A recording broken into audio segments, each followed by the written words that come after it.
آج میں ایک ایسا موضوع لے کر حاضر ہوئی ہوں جو دل کو چھو لینے والا بھی ہے اور ہماری آخرت سنوار دینے والا بھی، ماں باپ کی خدمت۔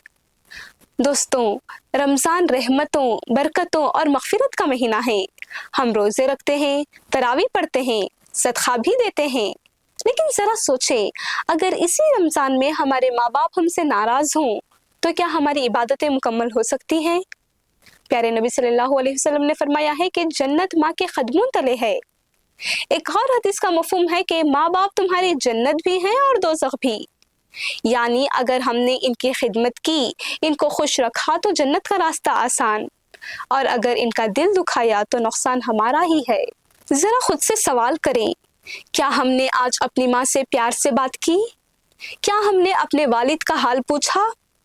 کیا ہم نے ان کے لیے دل سے دعائیں کی؟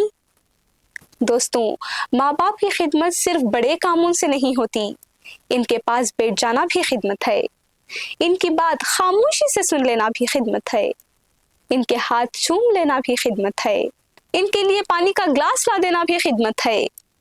رمضان میں تو ہر نیکی کا ثواب کئی گنا بڑھ جاتا ہے۔ سوچیں، اگر ہم اس بابرکت مہینے میں اپنے ماں باپ کی خدمت کر لیں گے تو اللہ کی رحمت کتنی زیادہ ہو جائے گی۔ ماں باپ کی نافرمانی کبیرہ گناہوں میں سے ہے، اور ان کی دعا انسان کی قسمت بدل سکتی ہے۔ کتنے لوگ ہیں جو کامیابی چاہتے ہیں، سکون چاہتے ہیں، لیکن ماں باپ کے دعاؤں کو نظر انداز کر دیتے ہیں۔ اگر آپ کے ماں باپ حیات ہیں تو آپ بہت خوش نصیب ہیں، اور اگر وہ اس دنیا میں نہیں ہیں تو بھی ان کے لیے دعا کریں، صدقہ جاریہ کریں، ان کے نام سے خیرات کریں، یہ بھی ان کی خدمت ہے۔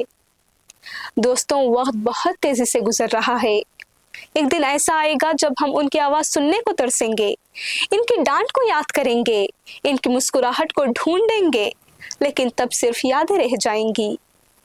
تو آج ہی عہد کریں، ان سے اونچی آواز میں بات نہیں کریں گے، ان کے آرام کا خیال رکھیں گے، ان کے لیے روز دعا کریں گے، اور رمضان کی برکتوں کو سب سے پہلے اپنے گھر سے شروع کریں گے، کیونکہ سچی عبادت وہی ہے جس میں اللہ بھی راضی ہو اور ماں باپ بھی۔ اس ویڈیو کو زیادہ سے زیادہ شیئر کریں اور کمنٹ میں بتائیں آج آپ اپنے ماں باپ کو خوش کرنے کے لیے کون سا چھوٹا عمل کریں گے۔